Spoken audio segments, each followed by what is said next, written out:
Bien-aimés dans le Seigneur, je viens avec un message d'avertissement pour tout le corps du Christ. Alors partage cette vidéo afin qu'une autre âme soit exhortée. Le Seigneur a ouvert mes yeux à une réalité spirituelle terrible hier soir. Le combat spirituel au niveau de l'alimentation. Il y a carrément une guerre spirituelle dans les royaumes célestes actuellement au niveau de l'alimentation. Tu sais, il peut y avoir des alliances qui peuvent être tissées uniquement parce que toi tu manges, parce que tu donnes à manger à ton conjoint ou à tes enfants.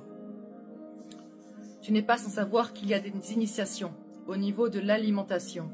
Et moi je vais même plus loin, il y a carrément des alliances. Ça peut créer des alliances. Amen. Donc, bien souvent, nous allons marcher, nous ne prions pas avant de sortir faire nos courses.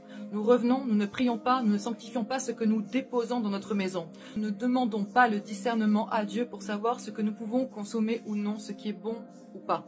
Et je vous le dis sans trembler. En tant qu'enfants de Dieu, nous devons être vigilants par rapport à ce que nous donnons à manger à notre famille, à nos enfants, à nous-mêmes, par rapport à ce qui rentre chez nous. J'appelle à tous les parents à particulièrement prier pour leurs bébés, pour leurs enfants. Souvent, nous faisons manger les enfants plus tard et nous ne prions pas sur ce qu'ils consomment. Mais de façon globale, priez, portez énormément vos enfants en prière, c'est très important. Et je pense que même sans dire les détails de ce que j'ai vu, tout le monde a compris. Amen. Bien-aimé dans le Seigneur, vraiment demande le discernement à Dieu. Sanctifie tout ce qui rentre chez toi. Prie pour tes enfants. Et aussi, vous savez, le dépouillement là, ce n'est pas un tampon d'accès au ciel, hein. Ce n'est pas le ticket d'entrée pour le paradis. Mais le dépouillement limite ce genre de dommages. Parce que je vous parle de l'alimentation, mais c'est évidemment, nous devons faire attention à ce que nous consommons, ce que nous mettons sur notre corps, ce que nous regardons.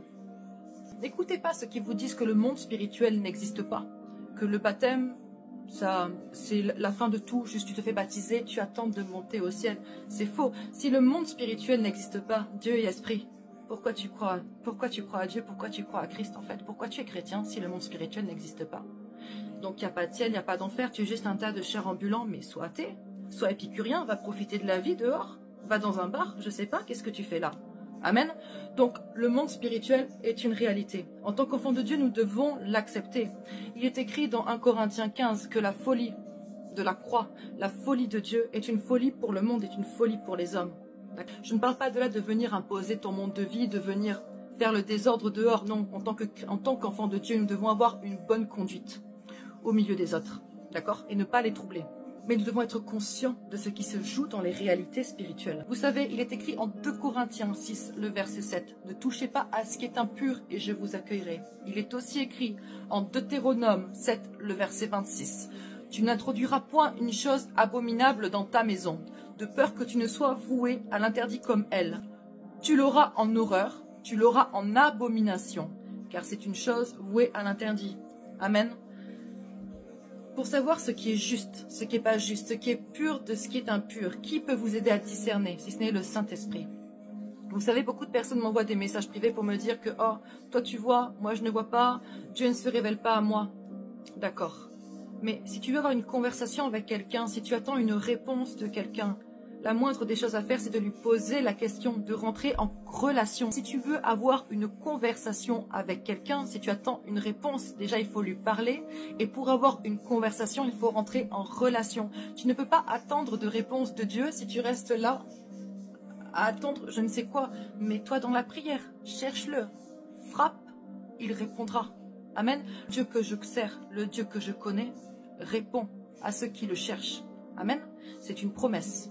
Si vous cherchez Dieu, si vous cherchez à lui plaire, si vous cherchez la sanctification, si vous cherchez la vérité, l'amour, la vérité de sa parole, il va vous répondre, même dans votre vie quotidienne.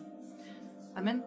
Le tout, c'est d'avoir la foi et de passer du temps. Il faut s'investir dans cette relation, en fait. Si vous priez une fois tous les 6 mois, ce n'est pas une relation que vous avez.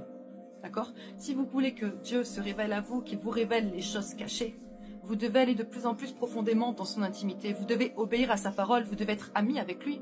Être ami avec lui, l'aimer, c'est répondre, c'est obéir à ses commandements. Vous devez répondre à son appel. Vous devez être dans une vie de sanctification et vous devez le chercher. Vous devez chercher le dialogue. Amen. Je prie que le Seigneur vous apporte le discernement. Je prie que ce message touche vos cœurs, touche vos âmes. Je prie que votre âme avertie sache maintenant discerner l'impur du pur. Je prie que tu ne fasses plus rentrer chez toi quelque chose de voué interdit. Je prie que tes enfants soient protégés, trempés, plongés, immergés dans le sang de Jésus-Christ de Nazareth. Et je prie que ta relation avec Dieu soit restaurée. En son saint nom, je prie. En son saint nom, j'ai prié. Que Dieu te bénisse. Amen.